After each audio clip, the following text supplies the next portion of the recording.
Até que ponto eu preciso seguir as regras de ouro literárias para se fazer uma boa história?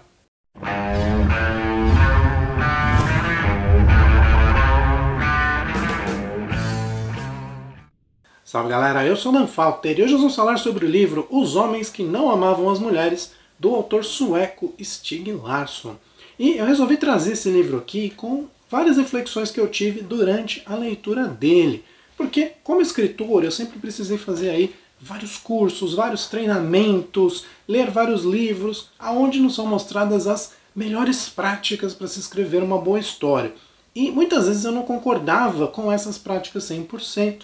E esse livro foi uma prova para mim de que uma boa história é muito mais importante do que seguir essas práticas. Claro que muitas dessas práticas servem como dicas, servem como caminhos para a gente seguir. Não estou dizendo que a gente tem que ignorá-las, mas eu vou mostrar como a história é mais importante logo em seguida.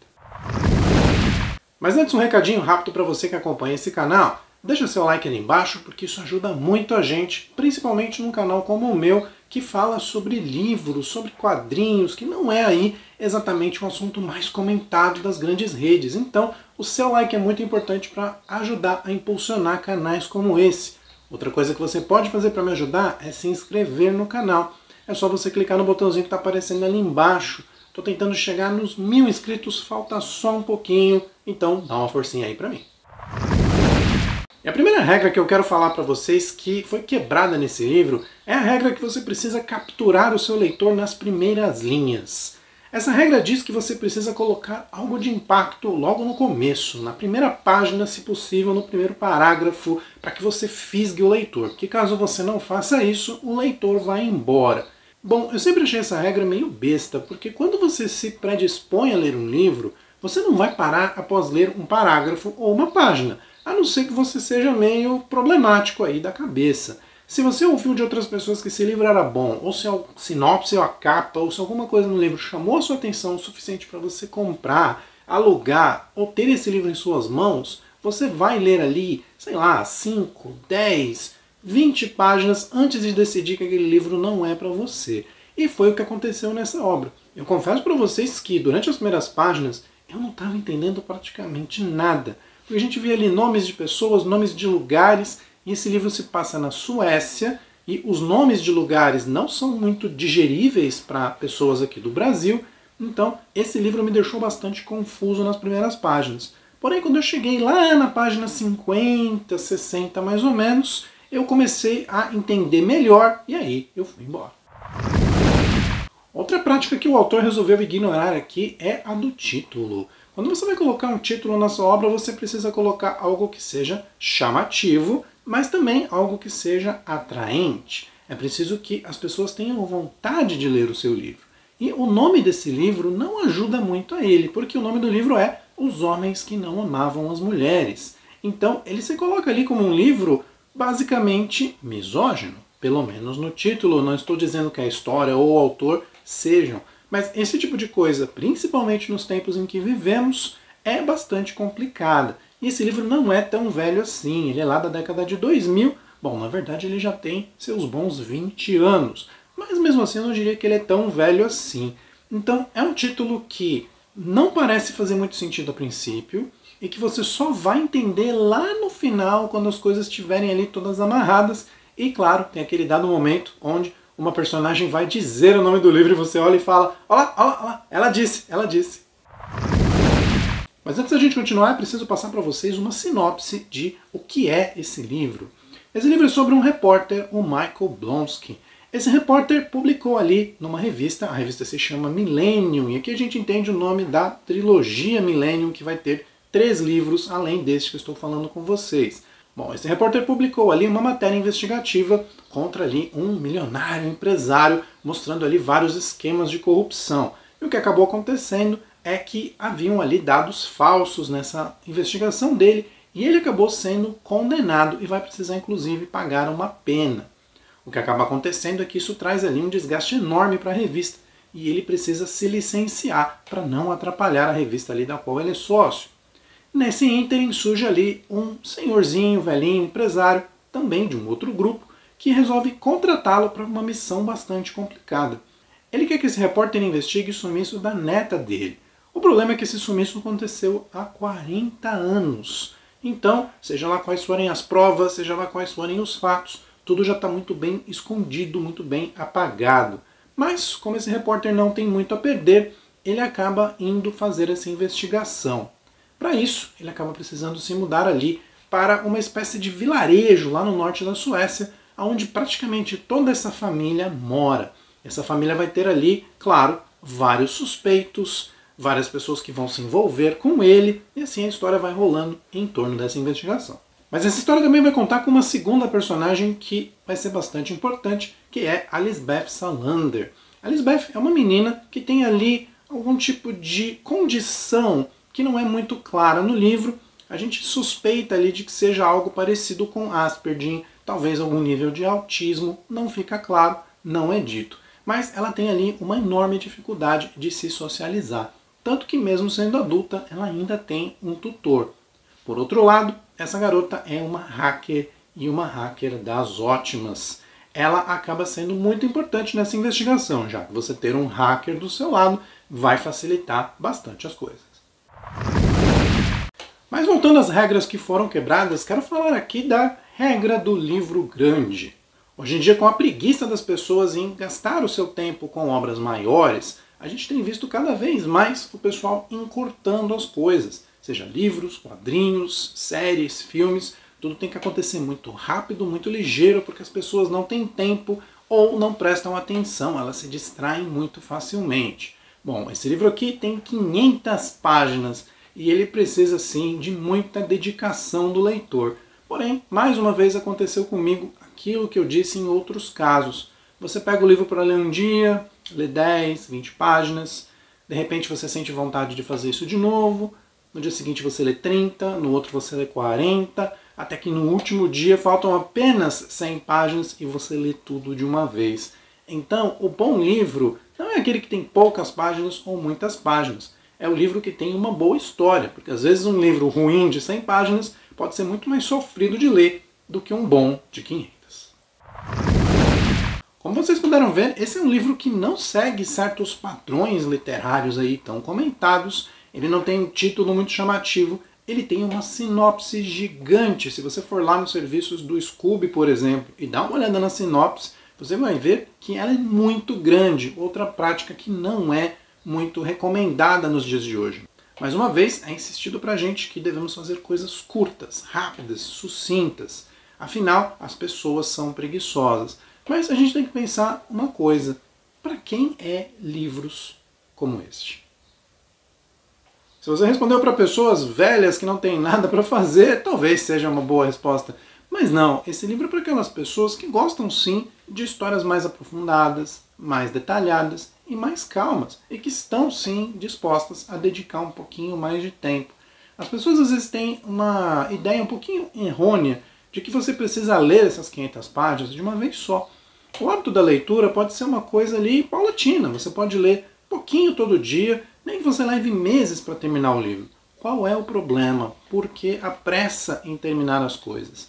Eu levei 2 meses para fazer a leitura desse livro. Olhando lá nas datas do Scoob, eu vi que eu tinha começado esse livro lá em novembro e eu só fui terminar agora no comecinho de janeiro. Claro que nesse meio tempo eu leio outros livros, outros quadrinhos, tudo ao mesmo tempo. Mas, se você não tem muito tempo para leitura, não é problema não. Leia um pouquinho por dia, o importante é ler uma boa história. E foi o que a gente teve aqui. Falando um pouquinho da história em si, é óbvio que eu não posso dar detalhes para vocês, porque esse é um livro de romance policial, então é claro que vai ter ali uma enorme investigação. O que eu posso dizer para vocês é que a investigação em si é muito satisfatória, porque a gente pensa que vai começar a descobrir uma coisa e a gente começa a descobrir outras. Então é um livro que ele mostra pra gente ali uma primeira camada, olha, eu vou te dar isso aqui. E você tá, tudo bem, aceito, me dá isso daí.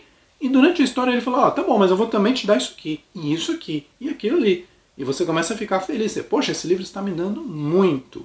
E claro, a gente vai terminar o livro com essa sensação de recompensa. De, eu peguei esse livro aqui esperando uma coisa ok, mas eu saí dessa história com uma sensação de que eu li um livro muito bom. Tanto que eu resolvi fazer um vídeo e falar dele para outras pessoas. Passando então para a minha nota técnica, como eu disse para vocês, esse é um livro que quebra vários padrões, mas nem por isso é um livro que tenha problemas técnicos, muito pelo contrário. A escrita do autor é bastante simples, é bastante fluida, o que é essencial em livros desse tipo. Livros policiais não podem perder muito tempo ali descrevendo coisas, porque eles precisam se focar no mistério, nos diálogos e em outras coisas do gênero. E o autor faz isso muito bem, sim. Claro que, como eu disse para vocês, esse livro tem um começo um pouquinho complicado e você precisa relaxar um pouquinho para poder entrar na história. Então no começo você está vendo ali vários personagens conversando, coisas esquisitas acontecendo e você não sabe o que está rolando. Mas depois que você embarca, a coisa flui muito bem. Outra dificuldade que você talvez tenha e que eu tive é a de identificar os diversos personagens que vão aparecer aqui. Já que essa investigação vai levar em conta ali uma família, a família Wanger, e essa família é muito grande.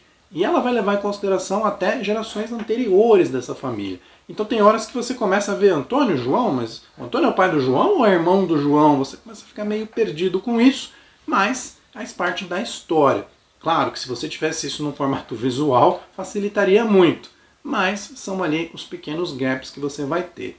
Essa história também não tem ali um grande clímax. Eu diria que ela tem vários pequenos clímax que vão ser bastante interessantes e que vão deixar a gente ali um pouquinho apreensivo nesses certos momentos. Outra coisa que eu preciso contar para vocês é que esse livro é bastante violento. Ele vai mostrar aqui algumas cenas bastante fortes, então devo dizer para vocês que, caso vocês tenham problemas em ver histórias como essa, e principalmente histórias que envolvam violência contra as mulheres, eu recomendo que vocês não leiam esse livro, mas apenas por causa desse detalhe, e se isso é, de alguma forma, um gatilho para vocês. Se você não tem nenhum problema em ler esse tipo de história, fique tranquilo, o livro não está recomendando violência, mas mostrando o quanto ela é ruim. Então é sempre bom dar esse disclaimer, e a minha nota técnica para ele foi 4,5. Passando então para a minha nota pessoal, eu sou uma pessoa que gosta muito de livros policiais, livros de investigação. E aqui eu tive vários componentes extras, como por exemplo, conhecer um pouquinho mais da Suécia. É lógico que eu não fui até lá, é lógico que eu não tenho imagens, eu não provei os pratos, mas você consegue ter ali uma ideia de como funciona a parte da cultura, as roupas, a temperatura, como as pessoas se comportam. Claro, é uma pequena amostra, não estou dizendo que agora eu sei tudo sobre a Suécia. Mas livros também são uma forma de você conhecer um pouquinho mais a cultura desse povo ou daquele povo, saber algumas coisas diferentes. É uma forma de você viajar um pouquinho sem sair de casa. É lógico que viajar de verdade é muito melhor. Mas foi um livro que me trouxe uma experiência bem agradável. Como eu disse para vocês na minha parte técnica, existe sim alguma violência nesse livro, e em algumas horas essa violência é um pouco de deixar a gente meio enojado. Mas a vontade do autor é exatamente essa. É a de deixar a gente enojado com aquelas coisas que estão acontecendo. Então, eu acho que o autor mandou muito bem, já que não acho que alguma pessoa vai ver isso daqui e vai resolver copiar, já que hoje em dia o medo das pessoas com mostrar certas coisas é as pessoas de mente vazia que saem copiando tudo que vê. Eu acho que o autor conseguiu mostrar muito bem o quanto essas violências mostradas aqui não são uma coisa boa. Eu devo dizer também que eu gostei muito do final do livro, já que sim, ele fecha muito bem a investigação, tanto o primeiro problema lá do empresário que acabou colocando o nosso repórter nessa problemática toda, quanto o caso em si que ele precisa investigar. Essa investigação é muito frutífera e você fica muito satisfeito com a solução apresentada. Porém, lá pelo final da história, a gente vê que vai surgir ali uma nova situação. E essa situação é a única que ele não fechou. E ele deixou para a última página um elemento ali dizendo pra gente: olha, calma aí, eu te entreguei 99% das soluções, mas eu vou deixar esse 1% aqui porque eu quero que você leia o livro 2 e saiba o que vai acontecer com esses personagens. Por essas e outras, como você pode ver, eu gostei muito desse livro, foi uma experiência praticamente perfeita, por isso a minha nota pessoal foi nota 5. É isso aí, galera, esse foi o nosso review sobre Os Homens que Não Amavam as Mulheres, de Stieg Larsson. E claro, sempre que a gente começa uma série nova, a gente acaba tendo um problema. já que é uma trilogia e pronto, eu tenho mais 2 livros aí na minha imensa lista de leitura. Vou acrescentá-los à listinha, leio quando der. Mas antes de eu fazer isso, quero saber de vocês. Vocês já leram esse livro? Já leram essa trilogia? O que vocês acharam?